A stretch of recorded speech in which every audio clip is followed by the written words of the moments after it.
তাছাড়া খাবারের যে নিয়ম, আল্লাহ রাসূল সাল্লাল্লাহু আলাইহি ওয়াসাল্লাম বলছেন যে আমার কোন উম্মত যদি খাবারের শুরুতে বিসমিল্লাহ বলে, খাবারের কিন্তু দোয়া আছে, জানেন না এটা? খাবারের শুরুতে দোয়া আছে, মাঝে দোয়া আছে, শেষে দোয়া আছে। আমরা তো এত কিছু করার সময় পাই না বা আমরা পারিও না।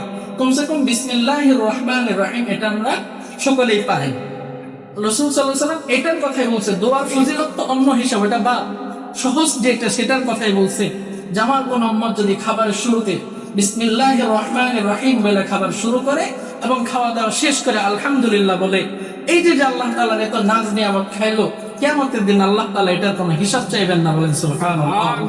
আর না হয় প্রত্যেকটা দানার হিসাব দিতে হবে, যে তুমি কয়টা দানা খাইছো, কয়টা ভাত খাইছো, কয়টা রুটি খাইছো, একটা রুটি খাইছো এটার মধ্যে কয়টা গম দিয়ে এই একটা রুটি হয়েছে, এটার হিসাব দিতে হবে।